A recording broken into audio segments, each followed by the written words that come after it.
Sexual reproduction in flowering plants haiba chapter sigi part 2 nebako ngasi tawdoshina ngasi tawdo topic shina pollen grain. Pollen grain se khoine anther dagi form tawkhre ko ado pollen grain haidi kaino habisine ngasi topic shida tawdoshina. Pollen grain haibadi male gametophyte haibaniba. Male gametophyte abadi male gametes haibani. Pollen grain haibise kaimnate male gamete nebako. If you touch the open anther of hibiscus and or any other flower, you would find deposition of yellowish powdery pollen grains on your finger. Hibiscus haidi juba kusum do juba kusum pangho do hobane ko juba kusum haide red oibado ko adu magi anther do khoina khutna paiba matamda khutta yellowish powdery gi type da khutta tolakpado paklakpado adu dubuneba pollen grain haise aduki pollen grain do nang nako observe tawge hai tari glass light amada drop of water drop of water ne pollen grain do hapani dan adu glass light microscope da observe tawdoni ba adu observe tawba matam da ne different structure shape and size ki pollen grain uba phangani ba to si se different shape and size of pollen grain mana da ba pollen grain myam u phangni ba my structure mana da ba adu myam u phangni ba dunia mana hai se. Next,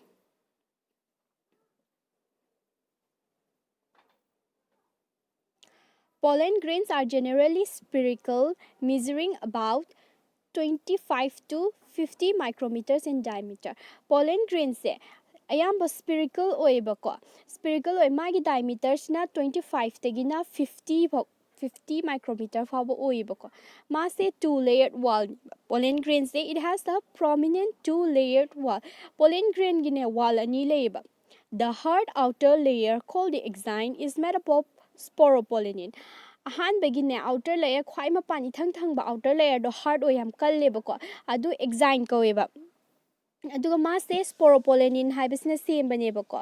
Which one of the most resistant organic material? None. It can withstand a high temperature and a strong acid and alkali. Mase high temperature yang wang bada shu withstand taw banga me hadi hing banga me habaneba. Mase strong acid su withstand taw banga me aduga nga thupang me and alkalis ko. No enzyme that degrades sporopollenin is so far known. Hauzik phau badane sporopollenin se thugai bangamba degrade taw bangamba enzyme phau tholak tri bako. Pollen grains exine has prominent aperture called jump pore where sporopollenin is absent. Pollen grain dane aperture haidi ahuba malayebako adu ahuba jaga duna ka jump pore kawebako ahuba jaga du de sporopollenin se yaude sporopollenin habe enzyme se yaude bako. Pollen grains are well preserved as fossils. Pollen grains are well preserved as fossils because of the presence of sporopollenin. Sporopollenin yaurabinina pollen grain gi outer wall exine the sporopollenin yaur mas a fossil oina preserve taw haidi thambasu yai habini da pollen grain se tham oina preserve tawraga thamba yai habako kaigino haida mangonda resistant tawnabo organic material ma yawi karamba sporopollenin se ko.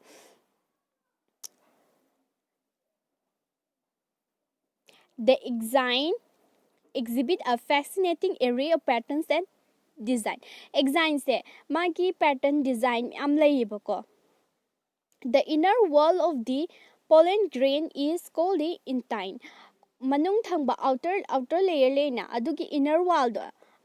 do na intine ko ibako. It is thin and continuous layer made up of cellulose and pectin. Madi am thin oiba duga continuous layer adum layer do continuous adum oibako aduga mase cellulose ka pectin gane same bako. The cytoplasm of pollen grain is surrounded by a plasma membrane. Cytoplasm pollen grain gi manung de yawba cytoplasm haidi manung yawba hangbo singduni ba cytoplasm hai adugi pollen grain adudo kaina surround ta ge hadi plasma membrane na surround ta we ngasai wall ani lei ko am outer wall inner wall adugi amko manung dana plasma membrane na surround to boko. When the pollen grain is matured, it contains two cells, the vegetative cell and generative cell. Pollen grains in a mature or a pomatam the cell ani kan yaweba vegetative cell habama generative cell habama ko the vegetative cell is bigger as abundant food reserve and a large irregular shaped nucleus vegetative cells na bigger oiba generative cell dagidi aduga mangonda food reserve haide mangonda food se me ama store tawraga leyebako aduga generative cells na muka vegetative cell dagi pi ani aduga vegetative cell gi cytoplasm da ma se tawraga leidoine bako se yengse ko se urani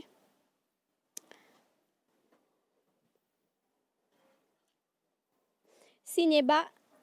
sisina pollen grain ne bako pollen grain da sida germ pore demand uttere ko se pollen grain sine inner sina outer wall exine sina inner wall intine ko aduga sisna nucleus ne bako nucleus adu manungi ahangba sina cytoplasm ne na cytoplasm ne bako next slur ko mana sida vegetative cell to si vegetative cells na chawe ko large hoy vegetative cells di aduga sigi macha sina generative cell ne ba generative cell se sigi vegetative cell gi sin se si sing se cytoplasm ne sida float tawla ma se tawraga leiba float tawraga ko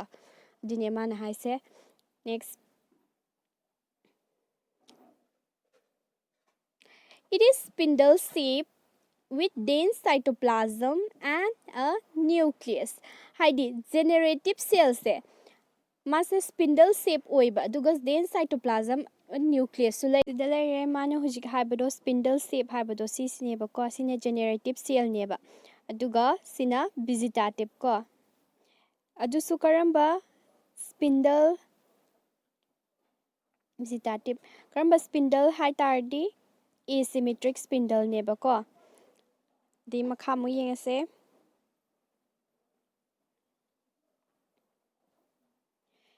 in over 60% of angiosperm, pollen grains are set at this two cell stage. Pollen grains se ko 60% of angiosperm the pollen grains se karam kanda thola ke hai tari two cell stage hadi karam ba two cell stage vegetative ka generative cells se moida pollen grains da yauraga thole ebako in the remaining species hadi 60% gi lemhoba species to dadine the generative cell divide mitotically to give rise to two male gametes before pollen grain are set three cell stage. Generative cells in a mitotically divide the two male gamete put to eba ko. Atopolem horiba species hidi 40% to the generative cells mitotically divide put the divide the two male gamete put to a aduga two male gamete to a sagi vegetative cell duga neba three cell stage high se. Next, pollen grain of many species cause severe allergies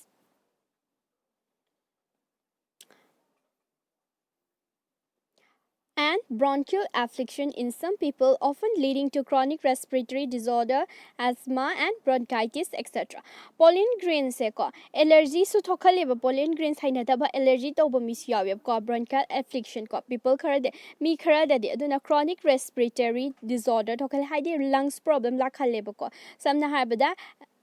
asthma gumba bronchitis gumba ko. It may be mentioned that Parthenium or carrot grass that came into India as contaminant with imported wheat. Carrot grass haide Parthenium carrot grass se sigi se ko wheat imported mapandagi pusalakpa wheat te yaurakpa ko si singse adum continuously adum everywhere da phangbo rapada aduna causes pollen allergy thokaleba ko India da marang kaina phangba carrot grass Parthenium hai se India da marang kaina phangeba ko ma se kamai lakhibano India da hai tardi mapande pusilakpa wheat side yaurakpa neba ko aduna pollen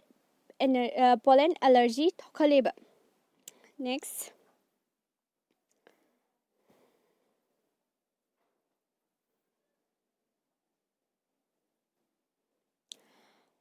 Pollen grains are rich in nutrients. It has become a fashion in recent years to use pollen tablet as food supplement. Pollen grains sidaneko nutrients haidi nutrients myam yawebako. Ado recent years haidi hawkiba chahi khara sidaneko food supplement oini sizinna bos yaweba tablet oinako pollen tablet hara khani food supplement hai tardi चिंजाक ना हाइदि supply तौबा ngamdabado mengkhatpado supplement pibado adudubunebako in western countries a large number of pollen products in the form of tablet and syrups are available in the market ko western countries study pollen ki products sing se tablet natraga syrup mahi oina ne ko market ta phangiba pollen consumption has been claimed to increase performance of athletes and race horses ko pollen consumption se pollen chaba sina ne ko performance hai athletes ko lamjin chen ba mi sing ki performance henkal hale natraga resources sagon lamjen tanaba singda adugi performance henkat hale high na su khanei ba ko mina mayamna next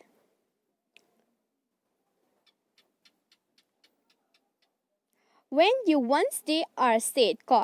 pollen grain se hek thola kraba ko enter dagi pollen grain have to land on the stigma before they lose viability if they have to bring about fertilization pollen grain have se male gamete have natro adi pollen grain sina enter dagi thola aga stigma da taduni stigma haidi kai no haidi gynecium gi part ahum leitro stigma style ovarian adu ki stigma du da taduni ba pollen grain se ko ado ma gi capability se haidi capability se loidringai da ne khambra fertilization thokhoduine ba the period for which pollen grain remain viable is highly variable to some extent depend on the prevailing temperature and humidity pollen grain gi viable haidi magi capability mana kada haidi magi viable mai capacity se kadai phoba samatam sang extend tawba ngam ge haise kaide depend taw ge hai tardi akoi begi surrounding gi temperature humidity da depend taweba ko in some cereals such as rice and wheat pollen grain lose viability within 30 minutes of their release ko cereal rice kumba wheat kumba da magi pollen grain se ko hek release tawra and 30 release tawba ganna within 30 minutes phawbadi ma viable oine ba adui matung 30 minutes tagi di ma se kana ro sizina ba ya roi ba ko and in some members of Rosaceae leguminaceae and Solanaceae they maintain viability for months aduga members khara dadi ko haidi Rosaceae leguminaceae Solanaceae si ahum sigi members sing jidari mari viability my capacity se tha ma phuk lai ba ko for a month ko you may heard of storing semen's sperms of many animals, including human, for artificial insemination. Haidi fertility, unfertilized so the human natraga animals haidi machale bangam daba singse artificial insemination tawra machale hembia idana aduda semen natraga sperm se ko store tawraga thamme ba ko adumaina it is possible to store pollen grains of a large number of species for years in liquid nitrogen minus 196 degrees Celsius the thumb. Adumain pollen grains store or thumbiaiba. Heidi number of species, Heidi species tongan bagi pollen grains store to biaiba ko. Chahi chupa adu liquid adu dokai the store only high tardy liquid nitrogen the temperature sina minus 196 degrees Celsius the nebako. Such stored pollen can be used as pollen banks similar to seed banks in crop breeding programs. Crop breeding Heidi lau panthadane pollen adugumba pollen sing the seed bank the seed store out hambadu maina pollen banks leiba pollen store town haidi mother car oiba matam the season nangai ko sina second part ki topic to sina roibene ko si topic sina mathangi sina khoi torok toine ba pistil megasporangium ovules sina female gametophyte torok toine ba ko aduna next video doin torani yanta da bayar shu comment section hairo mayamna video shibu like share subscribe to bio thank you